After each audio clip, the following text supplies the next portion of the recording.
E aí, pessoal, outra situação, uma das situações que é muito importante nós verificarmos o disco tacógrafo, uma outra infração de trânsito, tá? É justamente aí a questão do tempo de direção e intervalo de descanso do motorista, tá?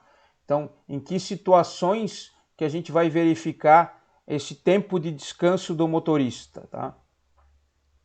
Com relação à legislação sobre isso, nós temos lá um capítulo do CTB, que é o capítulo 3A, e a infração prevista lá no artigo 230-23 do CTB, tá? Tem legislações específicas lá que tratam do motorista profissional. As resoluções 525, que vai tratar do tempo de jornada de trabalho do motorista, e a 92, que nós já vimos que fala do tacógrafo, e tem até uma nota técnica aí da PRF, né, da CGO, lá da PRF, número 05 de 2018. Tá? Por que é importante a verificação desse tacógrafo, pessoal? Para fins de tempo de direção e intervalo, tempos de jornada e intervalo de descanso do motorista. Porque muitos motoristas, muitos condutores profissionais, aí estão falando de carga e de passageiros, fazem jornadas excessivas de trabalho, pessoal, tá? Eles acabam permanecendo na direção do veículo por mais tempo do que o legalmente permitido e muitas vezes superando até os próprios limites físicos, né? E até para que seja possível essa superação do limite físico, muitos deles acabam se utilizando de substâncias entorpecentes, de substâncias psicotrópicas, né, para que os vulgos rebites, né, a gente conhece comumente aí nos meios de rodoviários aí de rebite, para se manterem por mais tempo que o possível, que o legal na condução dos veículos, tá? Então essa lei da jornada de trabalho do motorista, ela abrange todos os motoristas profissionais, tá? Então, conforme a resolução 525, é o condutor que exerce atividade remunerada junto ao veículo, né? Essa disposição inclui aí, inclusive, o motorista autônomo, né? Aquele que conduz o seu próprio veículo de transporte de passageiro ou de carga, né? Para fins de subsistência, tá? Então, os veículos sujeitos à fiscalização aí do tacógrafo e também do tempo de jornada na direção. Então, transporte e condução de escolares, nós já vimos que todos os escolares têm o tacógrafo como equipamento obrigatório, e os de transporte de passageiros com mais de 10 lugares, tá? Lembrando sempre que isso é vinculado à atividade remunerada, tá, pessoal? E os veículos de carga, né, como nós vimos também lá, não é por acaso que a obrigatoriedade do tacógrafo nesses veículos, né?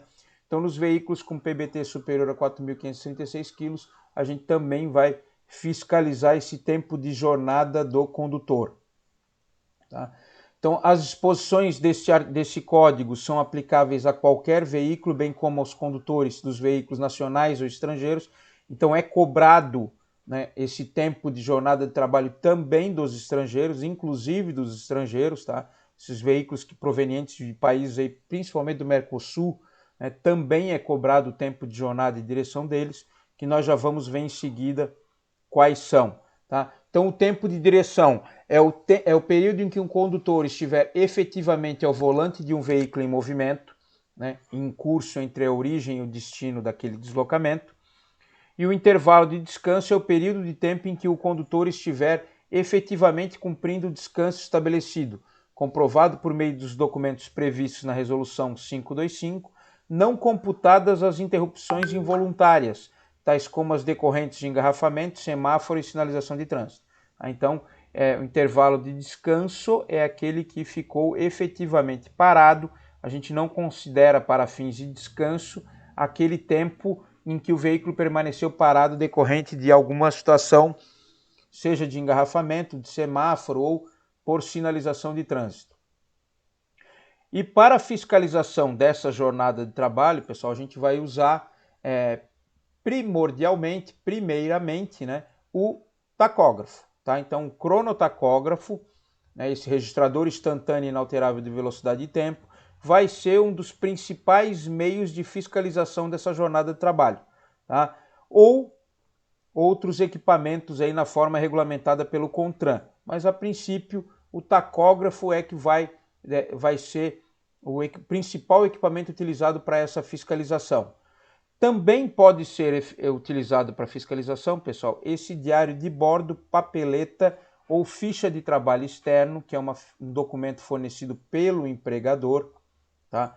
Para preenchimento por parte dos funcionários. Então, para a fiscalização do tempo de jornada, primeiro e principal equipamento vai ser o cronotacógrafo. Mas o condutor também pode apresentar, caso o tacógrafo não esteja com o seu funcionamento correto, ou caso o tacógrafo apresente alguma situação errada lá com o disco, pode ser que o condutor apresente um diário de bordo, uma papeleta, uma ficha de trabalho, ou até mesmo uma ficha de trabalho como autônomo, tá? Então, há estes documentos também que podem ser apresentados na falta do tacógrafo, tá? Isso não influencia em nada a infração do tacógrafo, pessoal, tá? Por quê? Porque a gente vai parar, vai verificar o tacógrafo. Se o tacógrafo está em pleno funcionamento, a gente vai efetuar também a fiscalização da jornada de trabalho. Caso o tacógrafo não esteja em funcionamento, com alguma irregularidade, conforme a gente acabou de ver, a gente vai solicitar para esse condutor alguma outra documentação que comprove a jornada de trabalho dele. E ele pode apresentar esses documentos, ficha de trabalho, diário de bordo, tá? Então, se ele apresentar esses documentos, a gente vai autuá-lo apenas pela falta do tacógrafo, apenas pela irregularidade no tacógrafo. A parte da jornada de trabalho pode ser comprovada mediante esses outros documentos aí que podem ser apresentados pelo condutor. Então, com relação à fiscalização do tempo de jornada de trabalho pelo cronotacógrafo, né?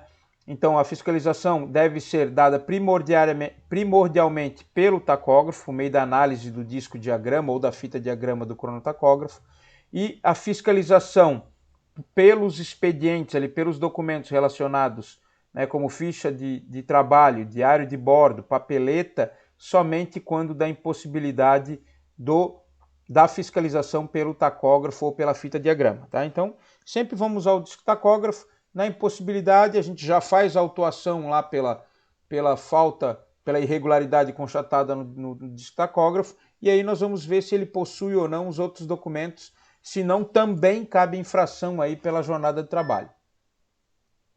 Então, o diário de bordo, pessoal, que são esses outros equipamentos, esses outros documentos que podem comprovar essa jornada de trabalho do motorista. O diário de bordo refere-se ao veículo, deve registrar sempre as últimas 24 horas, e o responsável legal pelo seu preenchimento é o motorista, é o condutor do veículo que está conduzindo o veículo naquele momento. E a ficha de trabalho do motorista, ou a papeleta, como eles costumam chamar, ela é pessoal do motorista. Também deve constar lá as últimas 24 horas, e o motorista profissional, daí vai cada um ter a sua. Então, o diário de bordo vai ser uma prancheta, lá, um documento que fica no veículo, cada condutor vai lá e preenche, coloca a sua identificação e preenche, e a ficha de trabalho do motorista, ou a papeleta, como eles chamam, vai ser dele, cada motorista pessoal vai ter dele, vai preencher, e aí vai colocar a placa do veículo que ele conduzia nessa ficha de trabalho. Então, por exemplo, aqui nós temos o diário de bordo, ó, que esse fica no veículo, né? Então, o equipamento, a placa, o motorista, data, horário de saída, horário de chegada. Então, ele vai preencher aqui e por estas informações nós vamos verificar se a jornada de trabalho daquele motorista está correta ou não.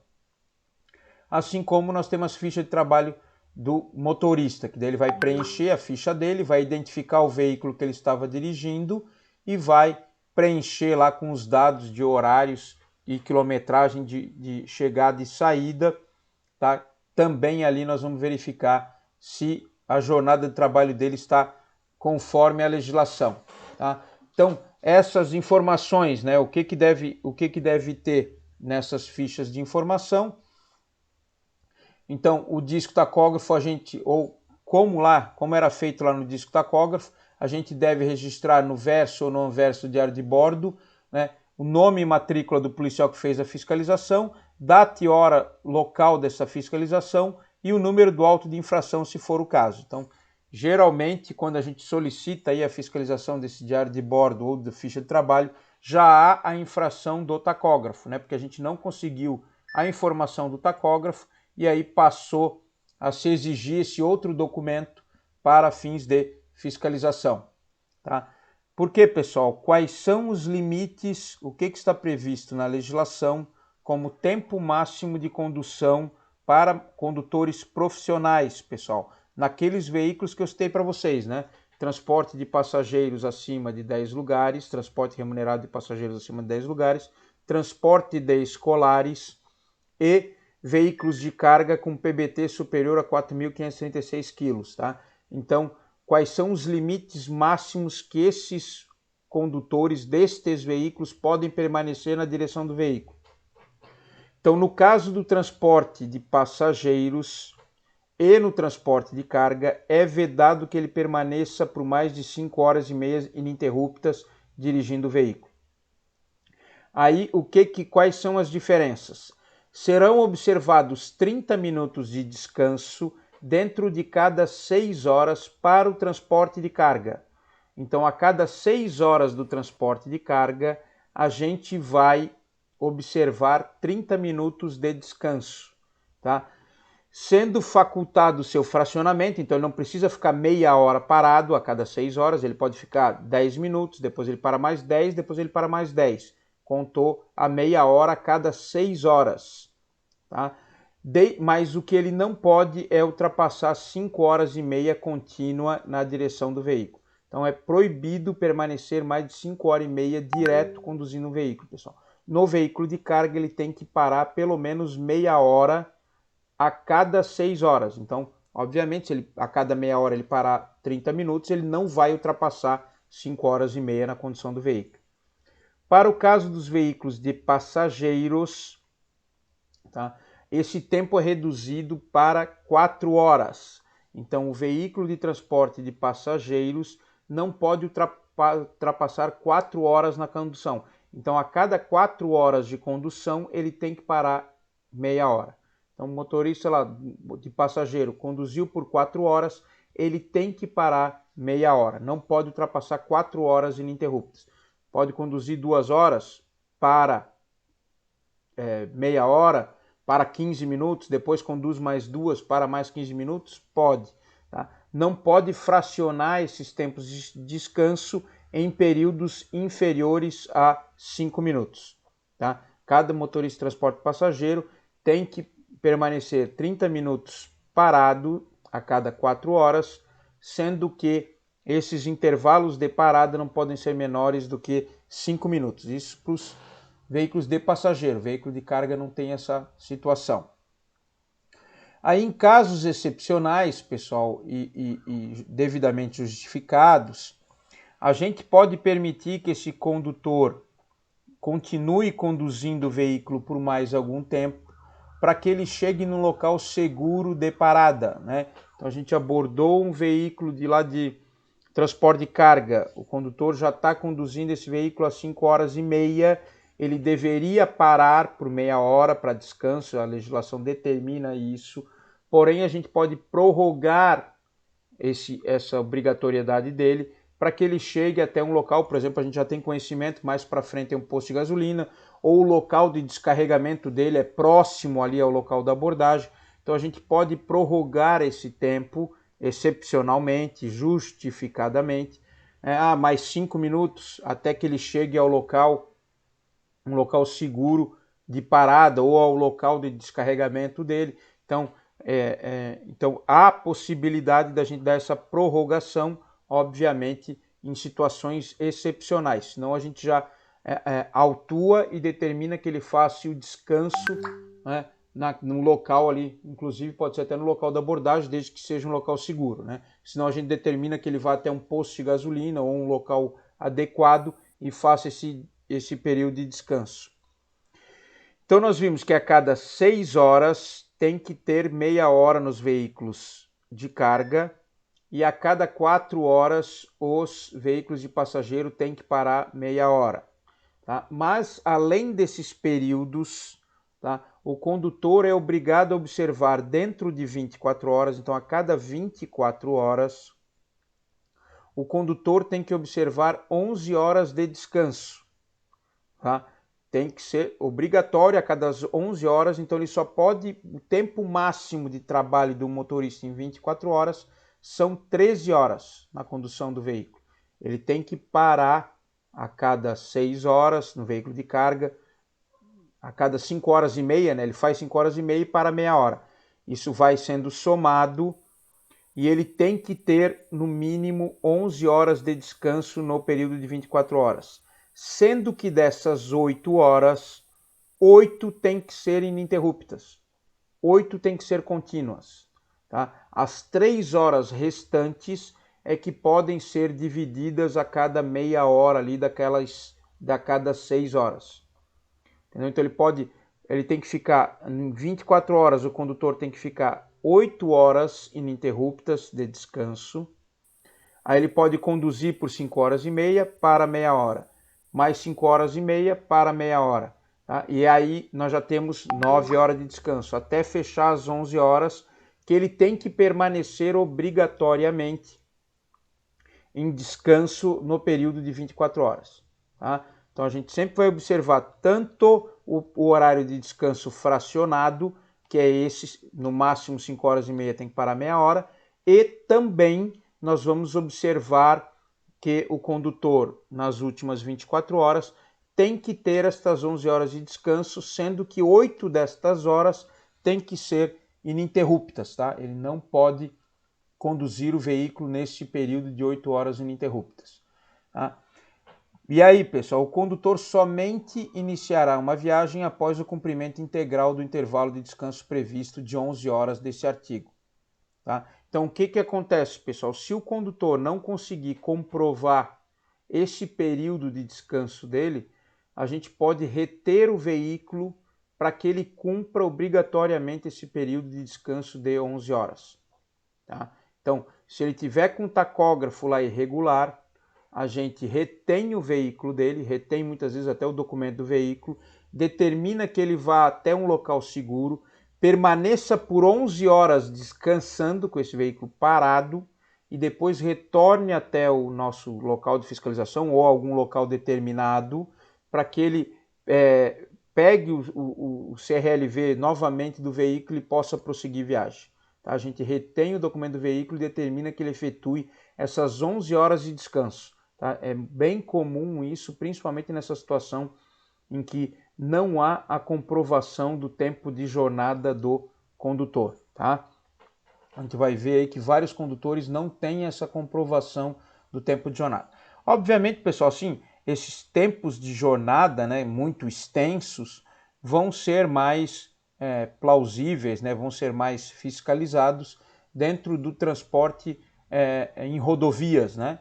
Muitas vezes o próprio horário de trabalho dos condutores em perímetro urbano não exigem essas jornadas longas de trabalho. Tá? Então a gente vai verificar ali que esses períodos de descanso dentro do município comumente são atendidos pelos motoristas profissionais. Tá? A gente vai ver que nos casos apenas dos rodoviários é que a gente não tem o cumprimento desses períodos de descanso.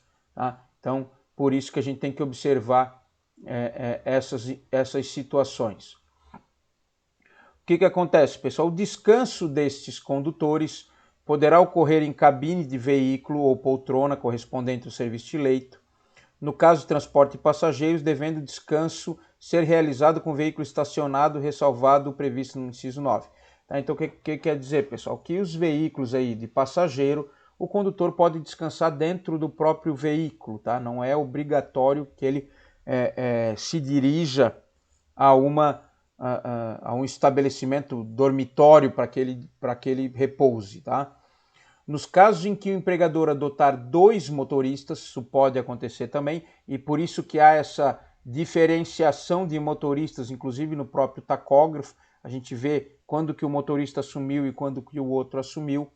O repouso pode ser feito com o veículo em movimento, tá? Mas estas substituições de condutores não podem ser maior do que 72 horas.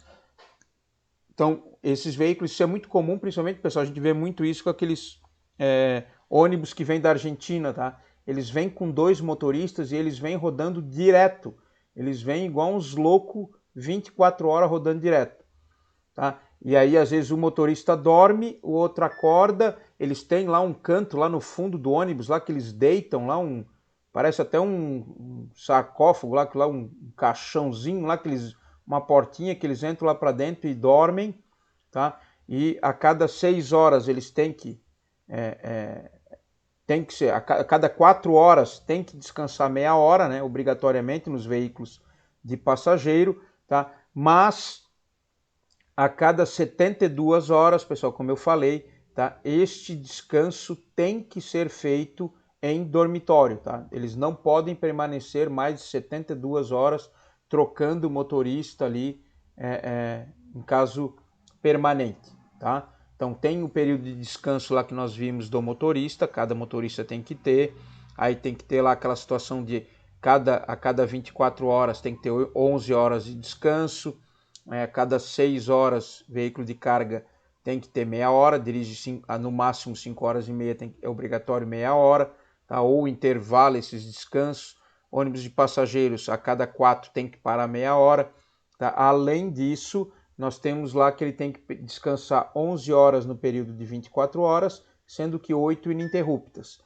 E se caso o proprietário desse veículo lá contrate 2 motoristas, tá? Além de cada um vai ter que respeitar estes intervalos, cada um vai ter que respeitar essa legislação, e mesmo assim eles não podem permanecer revezando ali na boleia do caminhão ou do ônibus por mais de 3 dias, tá? No máximo que eles podem fazer esse revezamento é 3 dias. Após isso, eles têm que parar num dormitório aí, em algum local, tá? Por no mínimo 6 horas, tá? Eles não podem permanecer nessa troca constante de motorista, tá? Por mais de 3 dias. A gente vê isso, pessoal, isso é muito comum por causa do tempo de parada, né? A gente vê que eles não param por muito tempo, tá? Então, a cada 72 horas eles têm que parar em um local dormitório, tá? Aqui, pessoal, a 525 lá também prevê que o motorista profissional é responsável por controlar e registrar o tempo de condução estipulado neste artigo com vistas à sua observância. Então, a responsabilidade por comprovar o tempo de direção, pessoal, é do motorista, não é nosso, tá? Então, ele é que tem que comprovar esses tempos de descanso, tá? Então, nós vamos cobrar dele e ele é que vai ter que comprovar esses tempos de descanso. E o motorista que deixar de apresentar qualquer um dos meios de fiscalização previstos para comprovar o cumprimento do tempo de descanso, infringe esta infração de trânsito aí do artigo 230-23, né, que é conduzir o veículo em desacordo com as condições estabelecidas no artigo 67C do nosso CTB, relativamente ao tempo de permanência do condutor ao volante e aos intervalos para descanso quando se tratar de veículo de carga ou coletivo de passageiro, tá? Então, obrigatoriamente, além da infração lá, se for o caso lá da falta do tacógrafo, ou o disco tacógrafo está inoperante, ineficiente, ou algum problema no disco tacógrafo, tá? A gente vai lavrar essa infração aí do 230-23 pelo tempo de direção e intervalo de descanso obrigatório que esse veículo vai ter que cumprir. Aí, pessoal, no caso ali dessa infração, se trata de uma infração média, conforme está explicitado aqui no slide, tá? A medida administrativa, como eu falei para vocês, é retenção do veículo para o cumprimento do tempo de distância aplicável, tá? Então, caso ele não comprove nenhum tempo de descanso, ele vai ter que pode ter que permanecer até por 11 horas retido. A gente determina que ele vá para algum local e fique até 11 horas parado, descansando, para depois a gente devolver a documentação dele, ou caso a gente verifique que apenas ele não cumpriu as 6 horas de descanso, a gente pode determinar que ele fique por meia hora parado para que efetuar esse descanso, tá? Então, tudo isso tem que ser verificado quando dá a aplicação da medida administrativa com relação ao tempo de jornada de trabalho. Caso ele seja reincidente nessa infração, pessoal, nessa infração do 230-23, a segunda infração dele já vai ser uma infração grave, tá? Ele já vai ter que, em vez de pagar uma infração média, a infração, o valor da penalidade, embora seja a mesma infração de trânsito, mas em vez de uma infração média vai ser uma infração grave, tá? Em se tratando de condutor estrangeiro, né, a liberação do veículo, a gente vai reter o veículo, além do motorista ter que cumprir o tempo de descanso, ele também vai ter que efetuar lá o pagamento dessa multa, né, nos estabelecimentos bancários, tá? Então, como eu falei para vocês lá, medida administrativa de retenção pela inobservância do tempo de descanso de 30 minutos para cada 5 horas e meia carga ou 4 horas passageiros de direção, retenção por 30 minutos. A gente determina que ele permaneça por 30 minutos ali parado. Não é necessário preencher o auto e retirada de veículo de circulação. Tá? Nesse caso, a critério do agente, não se dará retenção imediata de veículos de transporte coletivo de passageiros, carga perecível ou produtos perigosos, nos termos do parágrafo 5º do artigo 270. Então, caso seja um veículo de transporte coletivo de passageiros que apresente condições de segurança para a circulação, a gente pode não aplicar essa retenção, tá, pessoal? A gente pode liberar o condutor, geralmente talvez a gente exija para que haja troca do condutor, mas a gente vai fazer essa verificação. E pela inobservância do prazo de descanso de 11 horas, sendo 8 horas ininterruptas nas últimas 24 horas, a gente vai reter o veículo por 11 horas para o cumprimento do estabelecido na resolução. Tá? Então a gente pode reter o veículo por até 11 horas, tá? Devido a essa falta de informação aí do tempo de direção e intervalo de descanso aí dos motoristas profissionais. Tá? Não vai se aplicar retenção caso ele apresente outro condutor habilitado que tenha observado o tempo de direção e descanso para dar continuidade à viagem. Tá? Nesse caso aí, esse condutor que vai se apresentar, ele tem que comprovar de alguma forma para vocês que ele cumpriu as 11 horas de descanso. Aí, obviamente, ele pode comprovar pela papeleta, pelo diário de bordo, ele pode trazer algum outro documento daquele, né, para fins da fiscalização. Tá? E caso haja local apropriado para descanso nas proximidades, tá? Então, dentro do local ali próximo de onde você está fazendo a fiscalização desse veículo, se houver algum local apropriado para descanso, como eu citei exemplo para vocês, aí um posto de gasolina, algum local que o condutor possa efetuar esse descanso de forma segura, tu pode recolher o documento desse veículo, né, determinando que ele se apresente após o prazo determinado de descanso, para que seja devolvido o documento aí após esse prazo de descanso. Mas, independentemente disso, da lavratura do auto de infração, tá, pessoal? O auto de infração vai ser lavrado independentemente aí da aplicação dessa medida administrativa e da forma que tu vai implementar essa medida administrativa. Tá? E assim nós encerramos essa parte aí, pessoal.